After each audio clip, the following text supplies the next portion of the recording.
परमेश्वर का धन्यवाद हो एक बार फिर परमेश्वर ने जो हमें अवसर दिया उसके वचन से सीखने के लिए। इन दिनों में हम लोग लूका रचित सुसमाचार के ऊपर मनन कर रहे हैं। सही कह रहा हूं मैं? सही कह रहा हूं? लूका रचित सुसमाचार में से हमने देखा, 2 हफ्ते पहले हमने देखा किस प्रकार प्रभु यीशु मसीह पतरस को चुनते हैं जब वो मछली पकड़ने के लिए गया और उसे मछलियां नहीं मिली, तो यीशु मसीह ने उसे मछलियों के पकड़ने वाले से मनुष्यों को पकड़ने वाला बनाया। Hallelujah, hallelujah. फिर हमने देखा कि कैसे प्रभु यीशु मसीह एक आराधनालय में है और आराधनालय में प्रभु यीशु मसीह एक कुबड़ी स्त्री को देखते हैं और प्रभु यीशु मसीह उसे छूते हैं और उसे चंगाई देते हैं सब्त के दिन। उसमें से हमने प्रभु से कुछ बातों को सीखने की कोशिश की। आज हम लोग लूका रचित सुसमाचार में ही आगे बढ़ेंगे और यदि प्रभु यीशु मसीह अनुमति दे तो आने वाले कुछ हफ्ते लूका रचित सुसमाचार में से ही हम कुछ बातों को और भी आगे सीखने की कोशिश करेंगे। तो आप मेरे साथ निकाल लीजिए लूका रचित सुसमाचार, उसका 5 अध्याय 1 से 11 हम देख चुके हैं। आज हम 12 से लेकर 16 पद तक देखने वाले हैं। लूका रचित सुसमाचार 5 अध्याय 12 से लेकर 16 पद तक। जब वह किसी नगर में था तो वहां कोढ़ से भरा हुआ एक मनुष्य आया और वह यीशु को देखकर मुंह के बल गिरा और विनती की, हे प्रभु, यदि तू चाहे तो मुझे शुद्ध कर सकता है। उसने हाथ बढ़ाकर उसे छुआ और कहा, मैं चाहता हूँ, तू शुद्ध हो जा। और उसका कोढ़ तुरंत जाता रहा। तब उसने उसे चिताया, किसी से ना कह, परंतु जाके अपने आप को याजक को दिखा और अपने शुद्ध होने के विषय में जो कुछ मूसा ने चढ़ावा ठहराया है उससे चढ़ा कि उन पर गवाही हो। परंतु उसकी चर्चा और भी फैलती गई और भीड़ की भीड़ उसकी सुनने के लिए और अपनी बीमारियों से चंगा होने के लिए इकट्ठी हुई। परंतु वह जंगलों में अलग जाकर प्रार्थना किया करता था। परमेश्वर अपने वचन के पढ़े और सुने जाने पर आशीष दे। लूका एक और घटना के बारे में हमें बताता है, एक और आश्चर्य क्रम के बारे में लूका के इस सुसमाचार में वर्णन किया गया है जिसमें से आज हम देखने वाले हैं। बाइबल में खासकर सुसमाचारों में कोढ़ के रोग के बारे में काफ़ी कुछ लिखा हुआ है और कोढ़ के रोगियों के बारे में भी काफ़ी कुछ लिखा हुआ है। पुराने नियम में भी जब आप लय व्यवस्था की पुस्तक पढ़ते हैं तो इस कोढ़ के रोग और कोढ़ के रोगियों के बारे में एक विस्तार पूर्वक वर्णन किया गया है। उस समय ऐसा था जब कोढ़ का कोई इलाज नहीं था। जब किसी को कोढ़ हो जाता था तो उसके पास कोई दवा नहीं होती थी, कोई वैद्य नहीं होता था जो उनको चंगाई दे सके, जो उनका इलाज कर सके। लेकिन परमेश्वर का धन्यवाद हो कि आज इस बीमारी का इलाज है, आज इसके रोगी जो है वो ठीक हो सकते हैं। लेकिन हम कब की बात कर रहे हैं? हम ऐसे समय के बारे में बात कर रहे हैं, यीशु मसीह के समय के बारे में बात कर रहे हैं जब इस रोग का कोई इलाज नहीं था। पुराने नियम में भी और यीशु मसीह के समय में, नए नियम में भी कोढ़ का रोग ऐसा माना जाता था कि यह है बस मृत्यु नहीं हुई उसी के समान हो गया है। अगर कोई व्यक्ति रात को सोकर उठता था और उसके शरीर पर उसे हल्का सा अगर रैश भी दिखाई दे देता था, हल्का सा अगर निशान भी दिखाई दे देता था, वो उस रोग से उतना परेशान नहीं होता था जितना उस रोग के बारे में बनाए गए नियमों से होता था, है ना। अगर किसी को कोढ़ हो गया, कोढ़ भी अगर आप व्यवस्था की पुस्तक पढ़ेंगे, स्किन की, चमड़ी की कुछ ऐसी बीमारियां थी जो रैश होने पर याजक बताता था नहीं ये फैलने वाला नहीं है। और कुछ ऐसा था जिसको याजक बताता था नहीं ये फैलने वाला है। अगर किसी के कोढ़ हुआ, किसी के वो बीमारी हुई, पहली उसकी प्रार्थना तो यही होती थी कि ना हो, और अगर हो गई तो ये कहता था ये ऐसी हो जो फैलने वाली ना हो। और अगर वो फैलने वाली है तो यहूदी समाज में व्यवस्था के अनुसार ऐसे नियम थे कि उसे अपना सब कुछ छोड़कर जाना पड़ता था।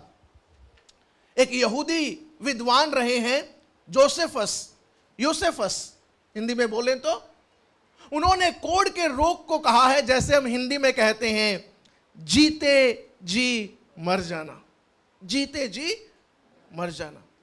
अगर वो शादीशुदा है तो अपने परिवार के पास नहीं जा सकता, अपनी पत्नी के पास नहीं जा सकता, अपने बच्चों को गले नहीं लगा सकता, अपने गांव में नहीं रह सकता। उसे बाहर, गांव के बाहर एक कॉलोनी बनाई जाती थी, उस कॉलोनी में उसे रहना पड़ता था, और जब तक वो चंगा नहीं हो जाता था तब तक वो वापस वहां पर नहीं आ सकता था। और जब तक चंगा होकर भी अगर याजक उसकी अनुमति ना दे, याजक उसको प्रमाणित ना करे, तब तक वो वापस नहीं आ सकता था। तो आप सोच सकते हैं कोढ़ का रोग कितना एक भयावह रोग था। आत्मिक दृष्टि से देखें तो कोढ़ के रोग को पाप के साथ जोड़ा गया है। कोढ़ का रोग क्या है? अंदर से शुरू होता है और उसके लक्षण बाहर दिखाई देते हैं। शायद आप रात को 5 उंगलियों के साथ सोए हैं, सुबह उठ के देखते हैं 5 नहीं 4 ही रह गई हैं। रात को आपका नाक पूरा है और सुबह जब उठते हैं तो शायद नाक के आगे की टिप गायब हो गई है। धीरे धीरे आपके अंग गलते चले जाते हैं। अंदर से शुरू होता है और उसका प्रमाण बाहर दिखाई देता है। पाप हमारे अंदर से शुरू होता है और पाप के प्रमाण बाहर दिखाई देते हैं। कोढ़ एक और तरह से पाप के समान है। कोढ़ जो है एक सेपरेशन को लेकर आता है, एक अलगाव को लेकर आता है। अगर किसी को कोढ़ हो गया और बता दिया गया ये तो फैलने वाला है, उसी समय आपको आपके समाज से अलग कर दिया जाता है। एक अलग समाज में आपको रख दिया जाता है जहां पर बाकी सारे भी आपके जैसे हैं। एक सेपरेशन है, एक आइसोलेशन है, और वो आपकी अनुमति से नहीं है, आपकी मर्जी से नहीं है, वो एक बाध्य किया गया अलगाव है, फोर्सफुल आइसोलेशन। पाप क्या करता है? पाप हमें परमेश्वर से और परमेश्वर के लोगों से हमें अलग कर देता है, सेपरेट कर देता है। और जब किसी को ये कोढ़ का रोग हो जाता है, आप उससे पूछो तू क्या चाहता है, उसकी केवल एक ही पुकार होती है। वो कहीं पर भी कैसे भी पुकार सकता है, मुझे चंगाई चाहिए, मुझे इस कोढ़ से शुद्ध होना है, शुद्ध होना है, शुद्ध होना है। जैसे ही उसे पता लगता है कि उसे कोढ़ का रोग हो गया है, उसकी पहली पुकार यही होती है, मैं शुद्ध हो जाऊं, मैं शुद्ध हो जाऊं, मैं शुद्ध हो जाऊं। आप 10 कोढ़ियों के बारे में भी आप देखते हैं, जब प्रभु यीशु मसीह वहां से जाता है, वो 10 कोढ़ी दूर से आवाज लगाने लगते हैं, हे प्रभु हमें शुद्ध कर, हमें शुद्ध कर, हमें शुद्ध कर। और यहां पर भी एक कोढ़ी है जो प्रभु यीशु मसीह को पुकारता है, हमें शुद्ध कर, हमें शुद्ध कर। वैसे ही एक पापी जब पवित्र आत्मा की सहायता से ये रियलाइज कर लेता है कि वो पापी है, वो क्या चाहता है? मुझे एक उद्धार करता चाहिए, मुझे एक उद्धार करता चाहिए, मुझे एक उद्धार करता चाहिए, मुझे चंगाई चाहिए, मुझे शुद्ध होना है। कब? जब उसे रियलाइज हो जाता है कि वो पाप में पड़ा हुआ है, वो अपने आप इससे शुद्ध नहीं हो सकता। तो कोढ़ और कोढ़ के रोगी और एक पापी के बीच में, पाप के बीच में ये समानताएं हैं। तो फिर क्या होता है? यीशु आता है और यीशु उसे छूता है, यीशु उसे छूता है ना। जो लोग उस कोढ़ के रोगी से दूर भागते हैं, एक सामान्य व्यक्ति और कोढ़ के रोगी के बीच में 6 फीट का फासला होना चाहिए। व्यवस्था के अनुसार कितने फीट का? 6 फीट का। और अगर वो आपकी तरफ बढ़ता है तो आप क्या करेंगे, और पीछे पीछे उस 6 फीट को मेंटेन करेंगे। पर अगर कोढ़ी के रोगी की तरफ से हवा आपकी तरफ बह रही है तो पता कितना फासला होना चाहिए? 100 फीट का, 100 फीट का फासला होना चाहिए। कोई उस रोगी के पास जाना नहीं चाहता, छूने की बात छोड़ो, कोई उसे संपर्क में आना नहीं चाहता। लेकिन यीशु मसीह उसके पास जाता है। वो जब यीशु मसीह की ओर बढ़ता है तो यीशु मसीह पीछे पीछे नहीं जाता है, यीशु मसीह भी सामने से बढ़ता है और सामने से बढ़कर उसे छूता है। ये क्या दिखाता है? ये परमेश्वर की विलिंगनेस को, परमेश्वर की चाहत को दिखाता है कि वो पापी के पास आए और उसे छुए, उसे स्पर्श करे, उस पर अपने हाथ को रखे। जैसे यीशु मसीह उस कोढ़ के रोगी के पास गया, वैसे ही जब एक पापी यीशु मसीह को पुकारता है, परमेश्वर को पुकारता है, तो परमेश्वर ये नहीं कहता 6 फीट दूर रहे, 6 फीट दूर रहे। वो कहता है तू अगर मेरे पास आता है तो मैं तेरे और पास आता हूं। और जैसे ही यीशु मसीह उस रोगी को छूता है तो यीशु मसीह ये नहीं कहता अगले 3 दिन में तू ठीक हो जाएगा या अगले 1 हफ्ते में तू ठीक हो जाएगा। उसी वक्त तुरंत वो शुद्ध हो जाता है। ये यीशु मसीह की उस शक्ति को दर्शाता है। यदि एक पापी यीशु मसीह के पास आता है, पवित्र आत्मा का स्पर्श उसे मिलता है, तो वो उसी वक्त उद्धार पाता है, उसी वक्त उद्धार पाता है। उसका उद्धार तब नहीं होता जब बपतिस्मा ले लेता है, उसका उद्धार तब नहीं होता जब वो चर्च आ जाता है, उसका उद्धार तब नहीं होता जब वो 6 महीने बाइबल की अपनी ट्रेनिंग पूरी कर लेता है। नहीं, जैसे ही वो यीशु मसीह को ग्रहण करता है तभी उसके जीवन में उद्धार का काम तुरंत लागू हो जाता है, तुरंत लागू हो जाता है। और फिर क्या होता है? जब एक व्यक्ति शुद्ध हो जाता है, जब एक कोढ़ का रोगी शुद्ध हो जाता है, तो जैसे ही वो शुद्ध हुआ, उसकी पहली मंजिल पता है क्या होती है? उसकी पहली मंजिल सीधा याजक के पास जाता है, वहां से सर्टिफिकेट लेता है, प्रमाण लेता है, और प्रमाण लेकर वो सीधे अपने समाज में जाता है। यानी कि वो रेस्टोर हो जाता है, वापस अपनी पुरानी अवस्था में आ जाता है, वो शुद्ध हो जाता है, इमीडिएटली वो रेस्टोर हो जाता है। जब एक पापी यीशु मसीह के पास आता है, जो परमेश्वर से दूर था, जो परमेश्वर के बिल्कुल पास नहीं था, जिससे परमेश्वर से वो अनजान था, पवित्र आत्मा यीशु मसीह से अनजान था, परमेश्वर के साथ कोई रिश्ता नहीं था, लेकिन जैसे ही वो यीशु मसीह के पास आता है, यीशु मसीह उसे अपना स्पर्श देता है, वो शुद्ध हो जाता है। एकदम से चुटकी में वो परमेश्वर के पवित्र लोगों की संगति में आ जाता है। हालेलुया! वो उद्धार पाए हुए लोगों की संगति में आ जाता है, वो एकदम रेस्टोर हो जाता है, एकदम रेस्टोर, इमीडिएट रेस्टोरेशन। एकदम से वो परमेश्वर की संतान बन जाता है। एकदम जहां पर परमेश्वर के साथ उसका कोई रिश्ता नहीं था, वहीं पर अब वो क्या बन जाता है? परमेश्वर की संतान बन जाता है। जहां पर कोढ़ी अपने बच्चों के पास नहीं जा सकता था, अपनी पत्नी के पास नहीं जा सकता था, अपने परिवार वालों के पास नहीं जा सकता था, लेकिन एक स्पर्श से वो क्या हो जाता है? वो अपनी पत्नी को छू सकता है, वो अपने बच्चों को हक कर सकता है, वो अपने परिवार के पास जा सकता है, वो वापस उसी रिश्ते में आ सकता है। हालेलुया! हालेलुया! आज इसी घटना के बारे में कुछ गहराई से हम जानने की कोशिश करेंगे। आमीन? तैयार हैं आप? तैयार हैं आप?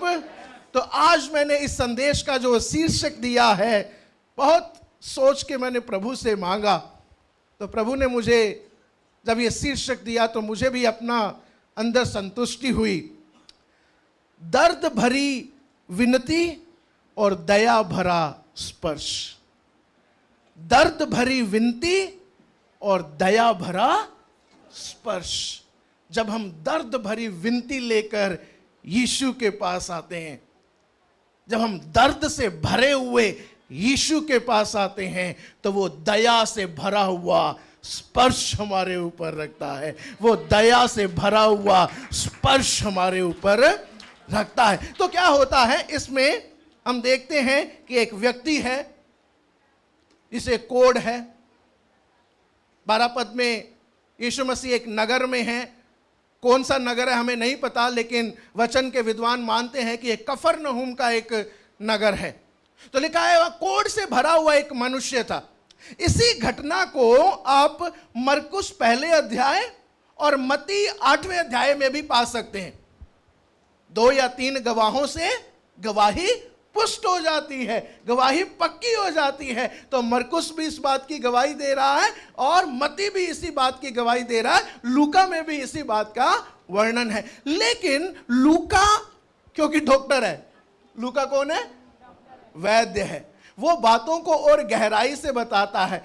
मत्ती और मरकुस कहते हैं एक कोढ़ी मनुष्य है, लेकिन लूका क्या बताता है, उसकी और डिटेल देता है। और डिटेल क्या है? वो कोढ़ से भरा हुआ है, फुल ऑफ लेप्रेसी, पूरी तरह से। यानी कि उसकी बीमारी जो है वो छोटा मोटा कोई रैश नहीं है, हल्का फुल्का कोढ़ नहीं है, लिखा है वो कोढ़ से भरा हुआ है।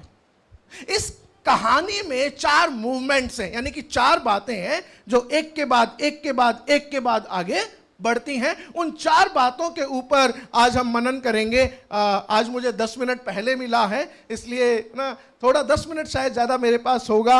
इन बात को हम लोग थोड़ा गहराई से सीखने की कोशिश करेंगे। मैं जानता हूँ हमारे पास प्रभु भोज भी है। तो इन 4 मूवमेंट्स को, इन 4 बातों को कैसे ये आगे बढ़ती हैं हम देखने की कोशिश करेंगे। आप ध्यान से सुनिएगा, है ना। परमेश्वर आपको आशीष देगा। वचन की गहराई में हम जाएंगे, वचन को सीखने की कोशिश करेंगे, ठीक है। तो सबसे पहली बात, जब हम इस घटना को पढ़ते हैं तो सबसे पहली बात हमें क्या वहां पर दिखाई देती है? वहां एक व्यक्ति है जिसे खतरनाक बीमारी है। He is full of leprosy, a dreaded disease, पूरी तरह से एक भयंकर वाली बीमारी है। उस भयंकर वाली बीमारी के कारण क्या होता है? उस भयंकर वाली बीमारी के कारण यह है कि उसका पूरा शरीर जो है वो कोढ़ से भरा हुआ है। मैंने आपको बताया पहले ही, इस बीमारी के कारण वो अपने किसी भी नजदीकी व्यक्ति के साथ, अपने समाज के किसी भी व्यक्ति के साथ कोई रिश्ता नहीं रख सकता। अगर उसे लोगों के बीच में जाना है तो जैसे मैंने आपको बताया, तो 6 फीट का फासला तो होना ही चाहिए, पर उसे साथ साथ अपने मुंह से यह भी बोलना है, अनक्लीन अनक्लीन अनक्लीन अनक्लीन, यानी कि अशुद्ध अशुद्ध अशुद्ध अशुद्ध।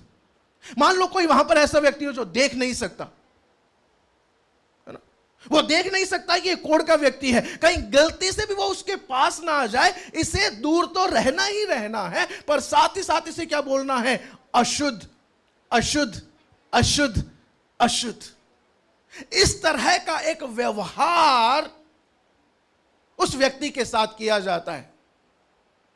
ऐसा एक जीवन उसे जीना है। और जैसे मैंने आपको बताया, आत्मिक रूप से यह एक पाप की तस्वीर है।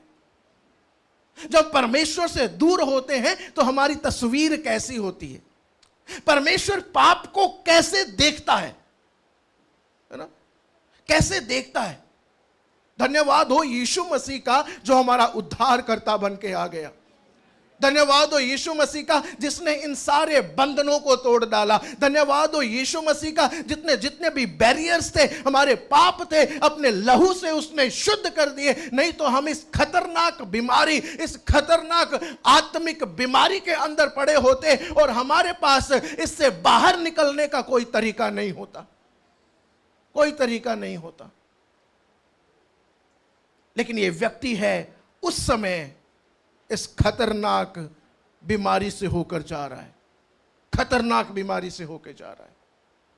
मैं आज आपको कहना चाहता हूं, यदि हम में से कोई यहां पर है जिसने अपने पाप से पश्चाताप नहीं किया है, जिसने अपने पाप से मन नहीं फिराया है, जिसने यीशु मसीह को अपने उद्धारकर्ता के रूप में स्वीकार नहीं किया है, वो आत्मिक रूप से इसी कोढ़ की, इसी कुष्ठ रोग की अवस्था में है। जहां पर उसके आत्मिक अंग धीरे धीरे गलते चले जाते हैं, गलते चले जाते हैं।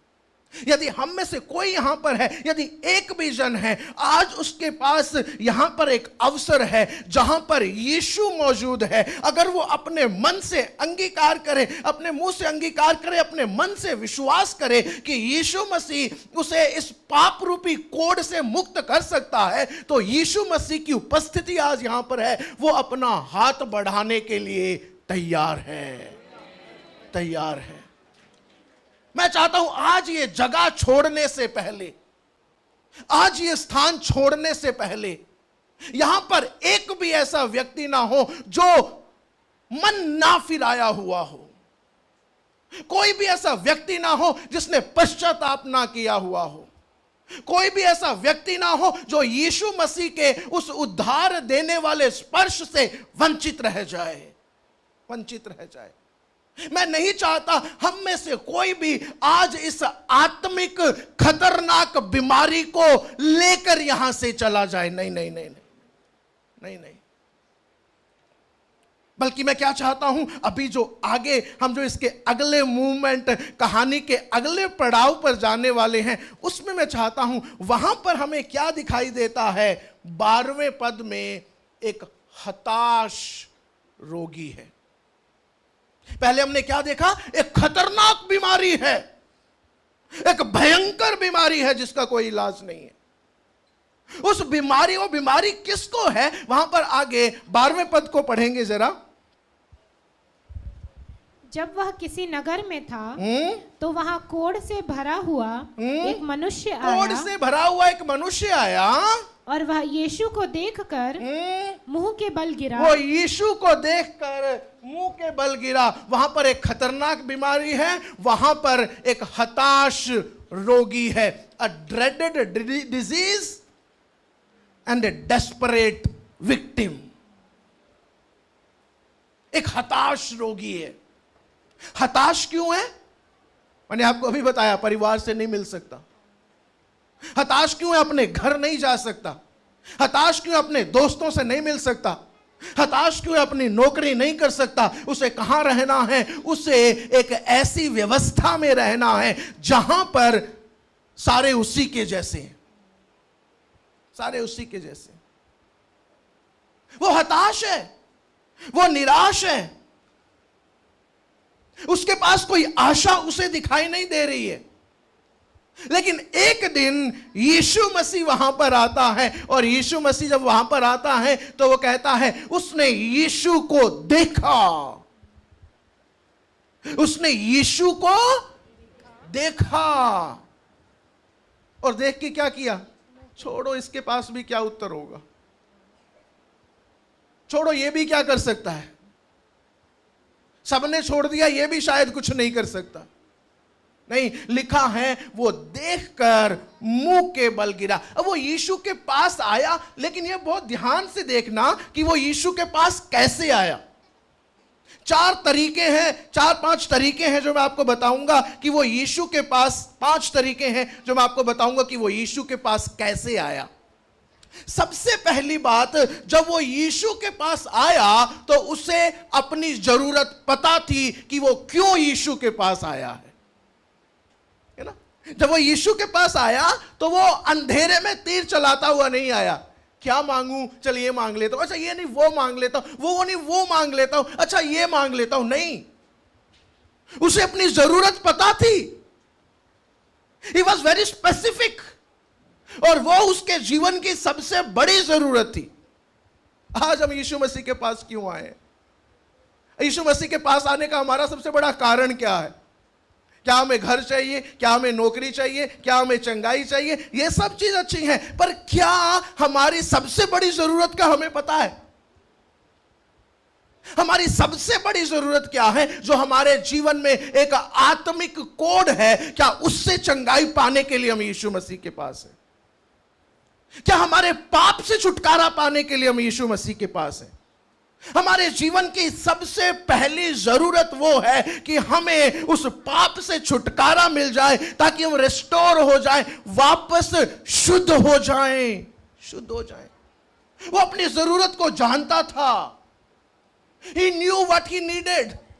तो उस जरूरत को जानते हुए वो यीशु मसीह के पास आया।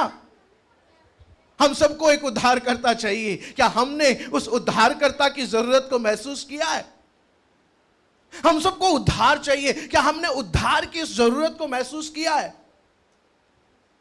दूसरा, वो कैसे आया? वो भय के साथ, आदर के साथ यीशु मसीह के पास आया।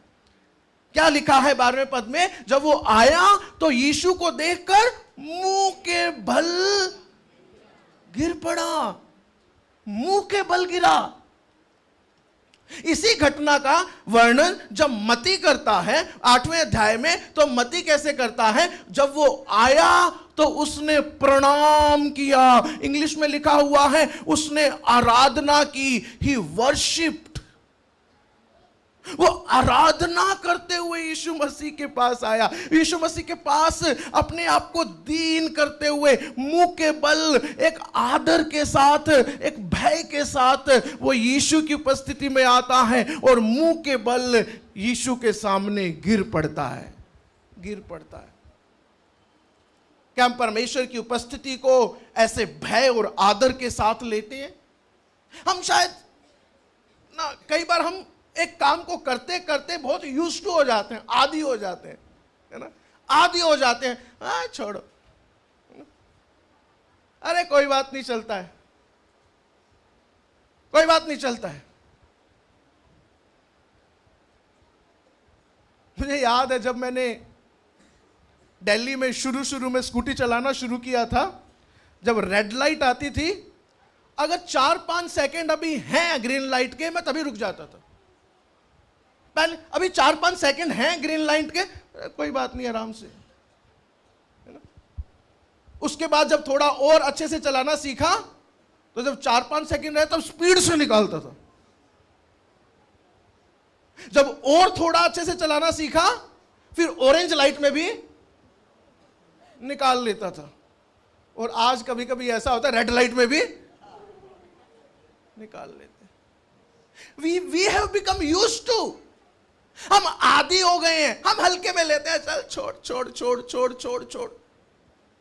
हम परमेश्वर की उपस्थिति में जब आते हैं, क्या हम भय और आदर के साथ आते हैं?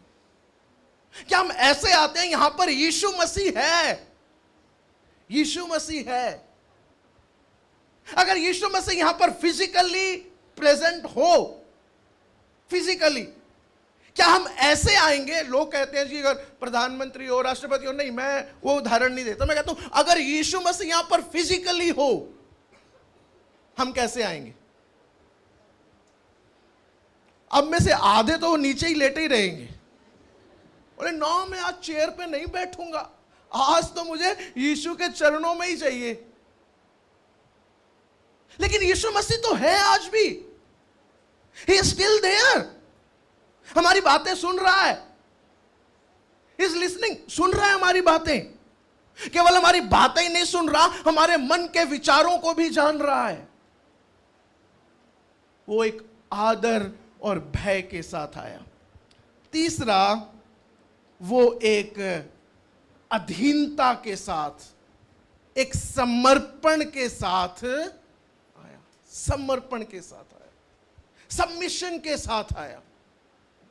जब उसने अपने आप को यीशु मसीह के सामने नतमस्तक कर दिया, तो उसने अपने जीवन का अधिकार उसके हाथों में सौंप दिया। उसने कहा प्रभु बस तू ही है मेरे जीवन में, मेरे लिए और कोई आशा नहीं है, केवल तू ही आशा है, तू ही मेरे जीवन को सही कर सकता है, केवल तू ही मेरे जीवन को चला सकता है।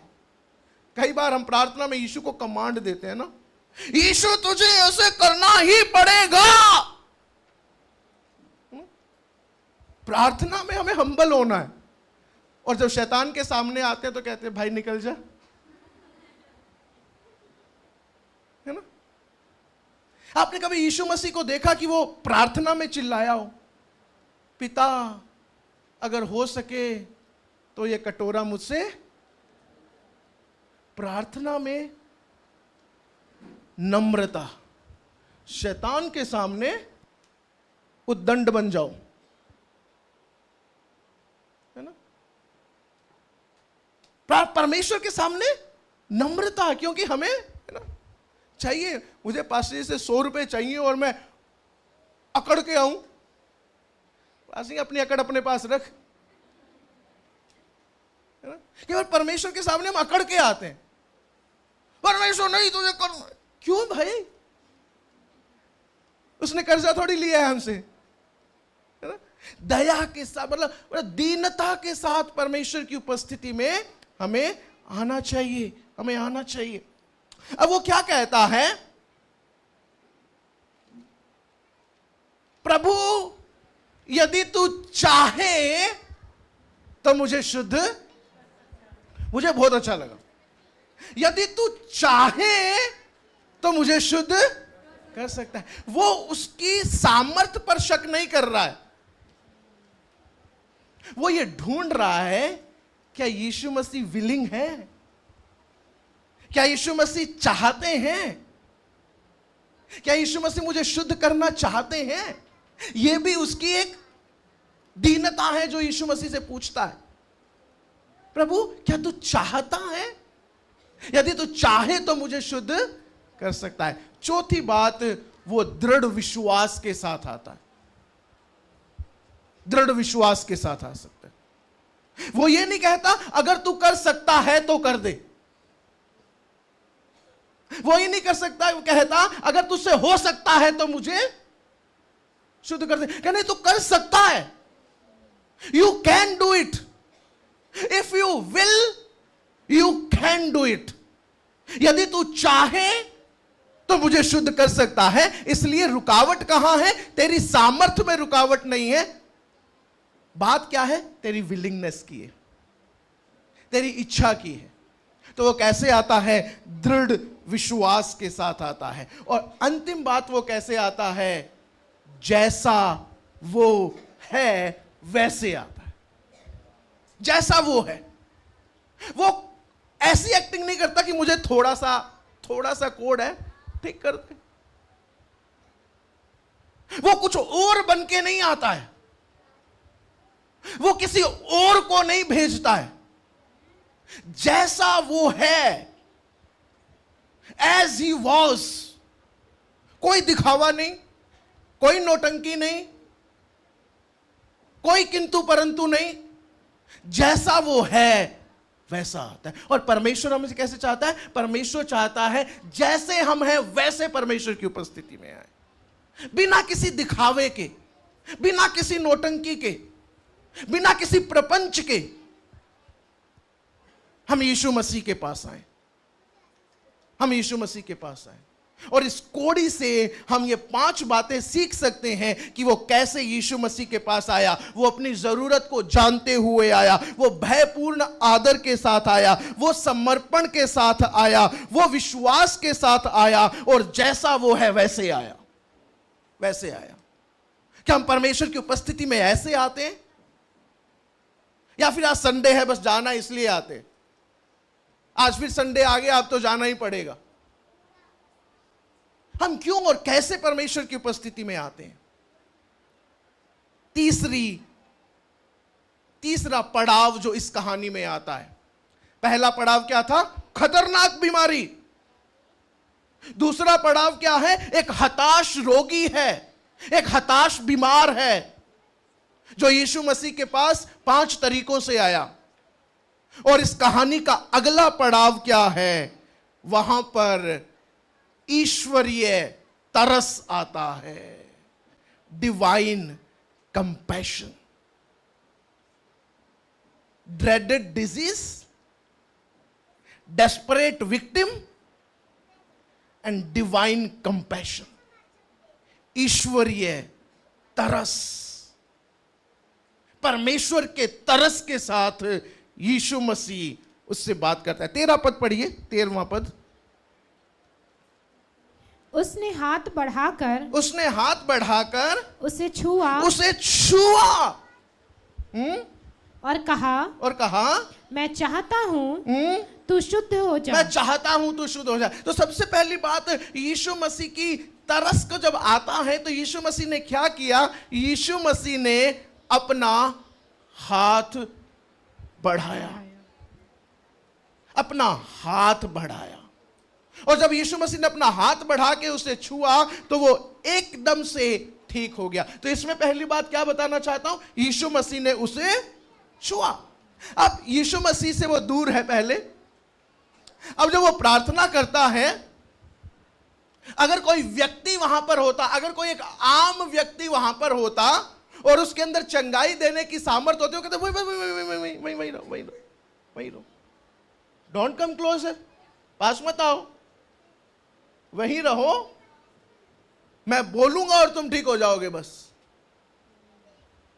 लेकिन यीशु मसीह क्या करता है, वो अपने हाथ को बढ़ाता है, अपने हाथ को बढ़ाता है और उसे छूता है। और शब्द जो छूना आया है, जो शब्द छूना आया है, उसका मतलब क्या है, उसका मतलब ये नहीं है,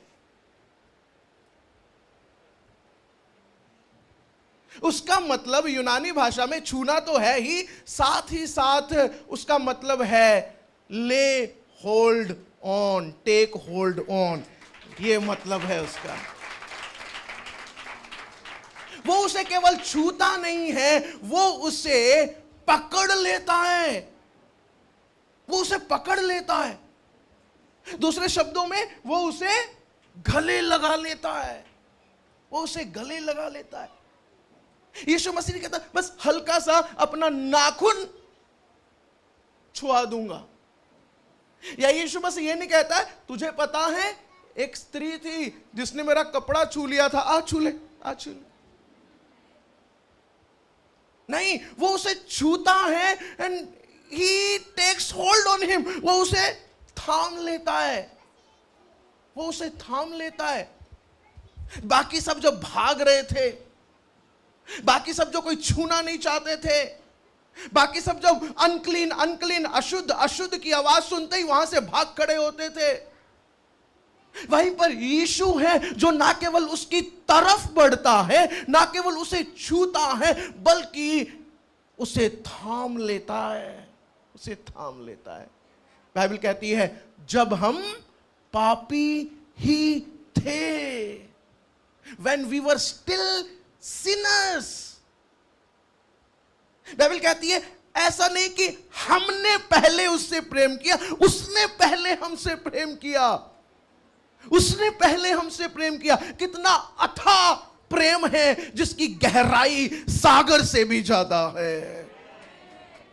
हमें नहीं पता था, हम उस पाप की गर्त में पड़े हुए थे। ही केम फर्स्ट, पहले वो आया।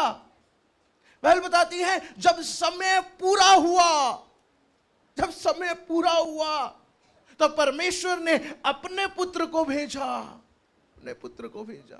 क्यों? ये नहीं बताए देखो वो रास्ता ऐसे ऐसे चले जाओ, ऐसे ऐसे चले जाओ, नहीं। वो कहता है मैं भी उस रास्ते से चलूंगा, मैं भी तुम्हारा हाथ पकड़ूंगा, मैं भी तुम्हें गले से लगाऊंगा और तुम्हें साथ साथ लेकर चलूंगा, लेकर चलूंगा। और यहां पर इस कोढ़ी को अपने गले से वो लगा लेता है। तो कैसे किया? सबसे पहले उसने उसे छुआ और फिर लिखा है उससे बात की और उससे कहा। केवल छुआ नहीं, केवल पकड़ा नहीं, उससे बात भी की, बोला भी, कहा भी, यानी कि अपने शब्दों को कहा, यानी कि परमेश्वर का वचन उसके मुंह से निकला, वचन उसके मुंह से निकला। उसके जीवन में वचन का काम हुआ, वचन का काम हुआ। आज परमेश्वर हमें कैसे छूता है, आज परमेश्वर हमें कैसे टच करता है? परमेश्वर अपने वचन के द्वारा हमें स्पर्श करता है। We need to rest in His word. परमेश्वर के वचन में हमें विश्राम पाना है, परमेश्वर के वचन में हमें बने रहना है, परमेश्वर के वचन के स्पर्श को हमें पाना है। परमेश्वर का वचन वो कहता है जो परमेश्वर कहता है। परमेश्वर का वचन इधर उधर की बात नहीं करता, वो डायरेक्टली परमेश्वर के मुख से निकलता है और हमारे जीवनों को स्पर्श करता है, छूता है। तीसरी बात वहां पर लिखा है और उसका कोढ़ तुरंत चंगा हो गया, तुरंत चंगा हो गया। 38 साल का रोगी, यीशु मसीह ने कहा अपनी खाट उठाओ चल फिर, वो तुरंत उठ गया। 12 साल की लहू बहने वाली स्त्री, जैसे ही उसने कपड़ा छुआ वो तुरंत चंगी हो गई। कुबड़ी स्त्री को जब यीशु मसीह ने छुआ वो तुरंत सीधी हो गई, वो तुरंत सीधी हो गई। परमेश्वर का वचन जब काम करता है तो वो एकदम काम करता है। परमेश्वर का वचन जो आता है वो कहता है, परमेश्वर का वचन दो धारी तलवार के समान है, जो हड्डी हड्डी को, गूदे गूदे को अलग करता है, अलग करता है। आप कठोर हृदयों को लेकर आए, परमेश्वर का वचन काम करेगा। आप परिस्थितियों को लेकर आए, परमेश्वर का वचन करेगा। आपको समझ में नहीं आ रहा, परमेश्वर का वचन लेकर आए, परमेश्वर का वचन आपके जीवन में काम करेगा। कब? जब आप अनुमति देंगे उसे काम करने की, जब आप अनुमति देंगे। इस व्यक्ति ने अनुमति दी, परमेश्वर मैं तेरे सामने अपने आप को समर्पित करता हूं, वर्क इन माई लाइफ, मेरे जीवन में काम कर प्रभु, मैं तेरे सामने नतमस्तक हूं, मुझे छू, मुझसे बात कर, जो तू मेरे जीवन से करना चाहता है कर परमेश्वर। क्या आज हम में से कोई यहां पर है जो ये कह सकता है, परमेश्वर मेरा जीवन तेरे सामने है, जो तू मेरे जीवन से करना चाहता है कर ले? क्या इस तरह का समर्पण हम कर सकते हैं परमेश्वर के सामने? यहां कहते नहीं नहीं परमेश्वर, हां तू कर तो ले, बट अभी रुक जा 5 साल। परमेश्वर कर तो ले, बट तरीका मेरा होना चाहिए भाई, देख, है ना? सेवा कर तो लूंगा, बट मुझे वहां करनी है, परमेश्वर वहां रखेगा तो मैं कर लूंगा, है ना? नहीं, this is not complete submission. पूरा समर्पण क्या है? परमेश्वर, जैसे यशाया ने कहा, हियर आई एम, मैं यहां हूं। परमेश्वर ने कहा कौन जाएगा? यशाया ने कहा हियर आई एम, मैं यहां हूं, मुझे भेज, मैं यहां हूं। अब्राहम को परमेश्वर ने कहा जा, और अब्राहम बिना कोई सवाल किए हुए चल पड़ा। कंप्लीट सबमिशन, और तुरंत उनके जीवन में काम होता है, तुरंत उनके जीवन में काम होता है।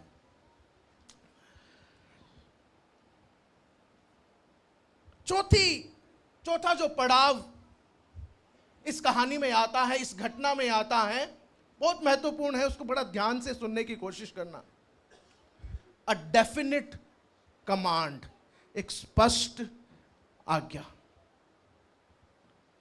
एक खतरनाक बीमारी, एक हताश रोगी, एक स्वर्गीय तरस, और चौथा एक स्पष्ट आज्ञा। और वो आज्ञा क्या है उसको हम 14 पद से पढ़ने की कोशिश करेंगे।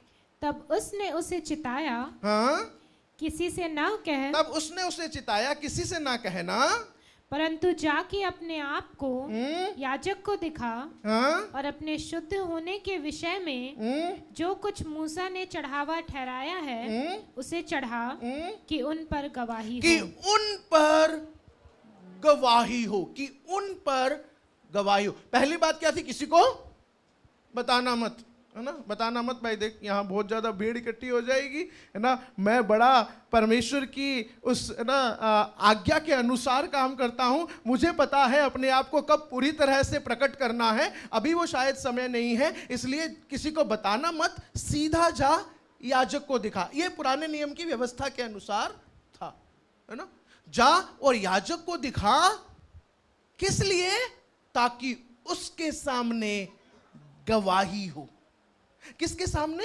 याजक के सामने। आज तक बाइबल के अंदर कोढ़ के शुद्ध होने का अगर प्रमाण है तो एक नामान कोढ़ी के शुद्ध होने का है, और वो इजरायली नहीं था, इसलिए उसे जाकर दिखाने की, याजक को जाकर दिखाने की जरूरत नहीं थी।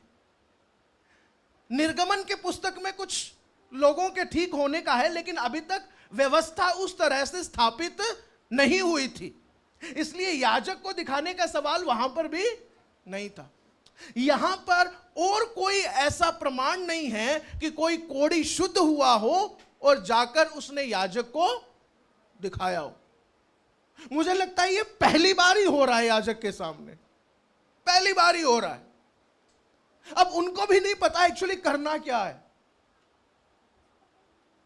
अब उनके सामने गवाही रखने के लिए यीशु मसीह बोल रहा है। यानी कि कोढ़ से शुद्ध होने का मतलब था कि यह केवल मसीहा कर सकता है, और मसीहा आ गया है। जिसका तुम इंतजार कर रहे हो, जो तुम्हारे सामने आज तक कभी नहीं हुआ, जिसका जो मसीहा को करना है, देखो वो मसीहा ने कर दिया है। ये कोढ़ी शुद्ध हो गया है, कोढ़ी शुद्ध हो गया है। तो पहली आज्ञा क्या है? याजक को जाके गवाही देनी है, गवाही देनी है ना। इसको बताया गया कि जाकर मत बताना, बट बाकी दूसरे सुसमाचार दिखाते हैं कि इसने जाके बता दिया सबको। अरे वो आया उसने ठीक कर दिया, अरे वो आया उसने ठीक कर दिया, है ना। कैसी विडंबना है ना। उसको बताया गया कि मत बताना, वो बता रहा है। हमें बताया गया बताना, हम बताते नहीं है ना। हमें क्या बताया गया? जाओ सुनाओ, जाओ और सुनाओ। हम सुनाते नहीं हैं।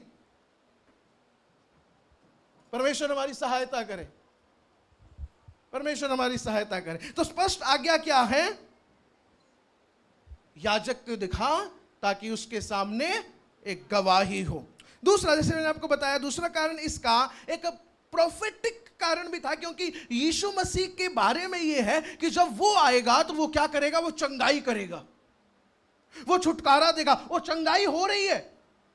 सबसे बड़ी बात, कोढ़ी चंगा हो रहा है।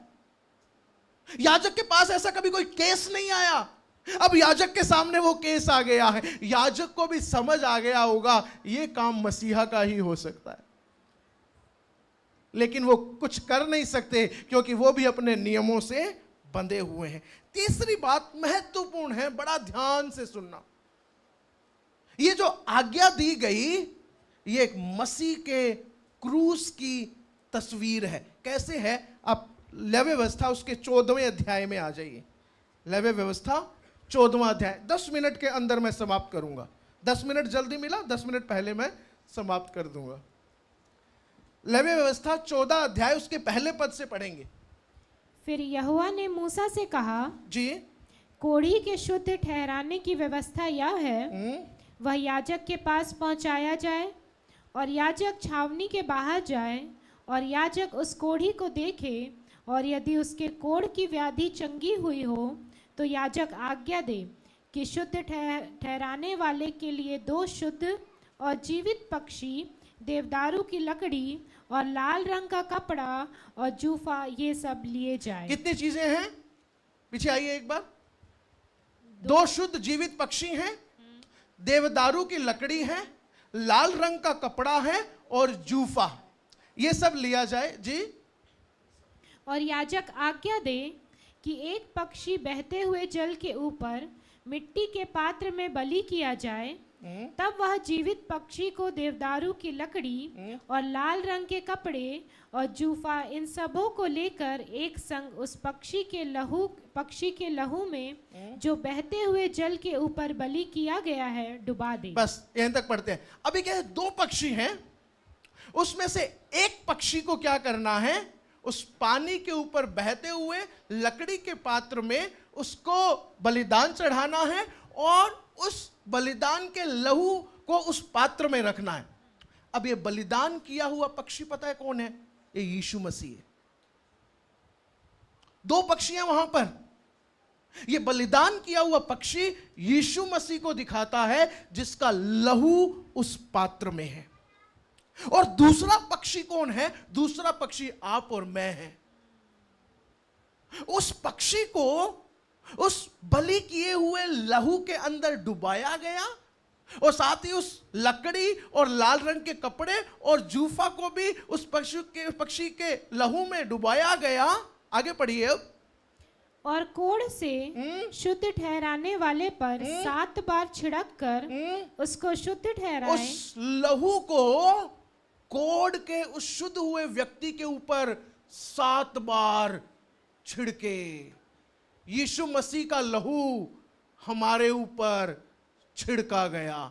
हम सच बोलने, पुण्य करने, सेवा करने, हमारे शरीर के अच्छे अच्छे कामों से हम शुद्ध नहीं ठहर सकते। चाहे हम कितने भी अच्छे अच्छे काम कर लें, हम कैसे शुद्ध ठहर सकते हैं? उस बलिदान किए हुए यीशु मसीह का लहू जब हमारे जीवनों में छिड़का जाता है, उसके द्वारा हम शुद्ध ठहरते हैं। अभी बात पूरी नहीं हुई, आगे पढ़िए, आगे पढ़िए। तब उस जीवित पक्षी को मैदान में छोड़ दे। पीछे पीछे आइए जरा इसमें। हाँ, उस जीवित पक्षी को मैदान में छोड़ दे। दो लिए गए, बलिदान करने के लिए दो लिए गए। एक को बलिदान किया गया, लेकिन दूसरे को क्या किया गया? छोड़ दिया गया। क्यों? क्योंकि एक ने बलिदान कर दिया, दूसरे को छोड़ दिया गया। क्योंकि एक का बलिदान हो गया। और कैसे छोड़ दिया? ऐसे ही नहीं, उसे उसके लहू में डुबो कर छोड़ा गया। वो आजाद ऐसे ही नहीं हो गया। उसकी नियति बलिदान होने की थी, लेकिन उसकी जगह पर जब एक बलिदान हो गया, उस लहू के द्वारा वो दूसरा छोड़ दिया गया। आगे बढ़िए। और शुद्ध ठहरने वाला। हाँ, बस काफी है। तो क्या हुआ यहाँ पर? क्या पिक्चर है? ये क्रूस की पिक्चर है। कोड़ी के शुद्ध ठहराए जाने का जो नियम है, वो क्रूस को दिखाता है। यीशु मसीह की उस बलिदानी मृत्यु को दिखाता है।